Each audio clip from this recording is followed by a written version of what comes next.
hienoja PowerPointteja tässä esittää ja aion lähestyä asiaa niin kuin olemme vähän keskenemme sopineetkin, niin täältä kuljetusalan työntekijöiden näkökulmasta, niin meidän jäsenien kuin kaikkien kuljettajien näkökulmasta.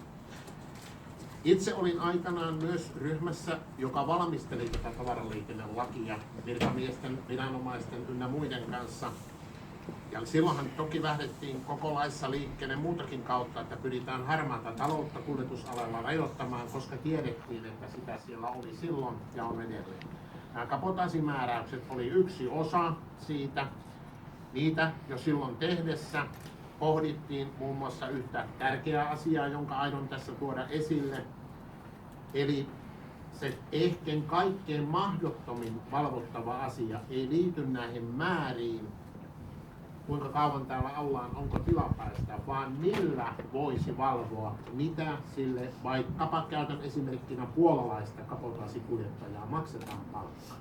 Me mietittiin tätä monessa eri porukassa ja ryhmässä, mietittiin tähän viisasten kiveä, ja kun valiokunnan puheenjohtaja kertoo, että teillä on monenlaisia ajatuksia mielessä, niin toivottavasti olette tähän löytäneet viisauden kiven, epäilen, että ette ole, tai sitten että olette todella päteviä, jos löydätte sen. Nimittäin lähtökohtaisesti se, että jos ajatellaan, että se puolalainen yritys ajaa sitä kabotaasia niin Suomessa kuin monessa muussakin Euroopan maassa, niin kuinka moni teistä oikeasti kuvittelee, että se puolalaisen firman konttorin kirjahyllyssä tai jos siellä tilitoimisto laskee palkkoja, niin on kaikkien EU-maiden ajantasaiset työehtosopimukset ja palkkataulukot, josta he sitten katsovat, että mitä sille kaverille maksetaan, kun se on täällä Suomessa niitä sisäisiä kyytejä tai reissuja ajan.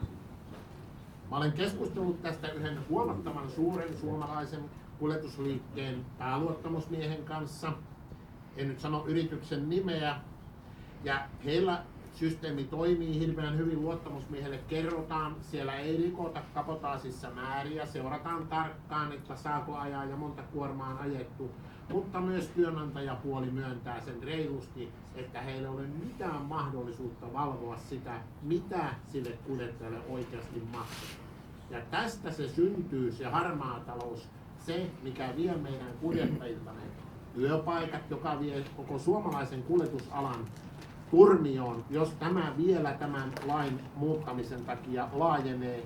Se oli hyvä huomio, tuli montaakin kautta, että sinällään komissio ei ole muuttamassa tällä hetkellä mitään. Siitä on väärää tietoa ja pelkotiloja aika paljon, että kuvitellaan, että tämä vapauttaa niin kuin kokonaan kabotaasia, että sitä saa ajaa miten paljon, vaan sitähän tämä ei tarkoita.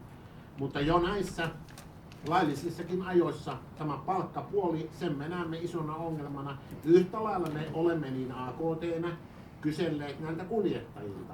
Suurin osa kabotaasia ajavista kuljettajista ei todellakaan tiedä sitä, että heille kuuluisi maksaa palkkaa ja noudattaa sen maan työehtoja, missä he sitä tekevät.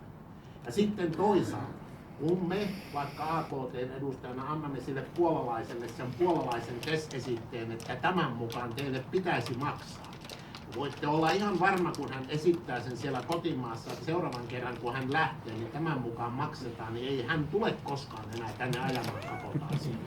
Siihen löytyy joku muu. Ja ongelma on myös toisinpäin, hän ei todennäköisesti sitä esitä, koska vaikka hän ajaisi noin 1/3 suomalaisen TESin palkkatasoa, niin hän saa silti huomattavasti parempaa palkkaa kuin että hän ajaisi siellä Puolassa. Oma lukunsa on tietysti vielä yrittäjät ja omistajat, joita on tässä joukossa. Iso kysymys tässä on, joka on noussut tänäkin talvena esille, myös liikenneturvallisuus. Silloin aamun ohjelmassa, missä ministeri ja Iiro olivat paikalla, puhuttiin, ne on hyviä asioita, ollaan tiemaksuja miettimässä ja tätä rengasmääräystä. Rengasmääräys on muutaman kuukauden vuodessa tietysti oleellinen, mutta sekin olisi tärkeää, sillä tänne tullaan huonoilla renkailla. Sitten yksi iso kysymys, joka tässä myös tässä verotuspuolessa tulee esille, hän eivät pääsääntöisesti osta polttoainetta Suomesta. He tulevat isolla polttoainesäiliöillä ja mitä he tekevät, he tulevat pakkasella sillä kesälaadun dieselillä, kuka tietää mitä se on, niin se on tuossa kun se Vuosaaresta se puolalainen rekka lähtee, niin se jäätyy tuohon Arabianrantaan ensimmäisiin liikennevaloihin 4 ruuhkaan ja puoli Helsinkiä on tukossa sen jälkeen. Tätäkin asiaa voisi jollain tavalla tietysti seurata. Se, että tuolla alalaidassa on meidän 3 järjestön nimet, me ei suinkaan olla ensimmäistä kertaa tästä asiasta liikkeellä. Me ollaan useita kertoja tästä lausuttu niin täällä Suomessa kuin myös tuolla EU-tasolla ja tuotu huolemme esille. Tämä todellakin on meidän kaikkien yhteinen huoli. Ja koska oli tarkoitus pitää lyhyet puheenvuorot, niin minä todellakin teille kaikille kansanedustajille ja tähän vaikuttaville tahoille sanon, että miettikää todella 2 ellei 3 kertaa, mennäänkö tätä lakia muuttamaan. Olen ehdottomasti samaa mieltä kuin edeltäjäni tässä pöntössä, eli mitään kiirettä sitä ei olisi vielä muuttaa. Muutetaan sitten, jos on pakko, mutta ei muuteta ennen sitä. Kiitos.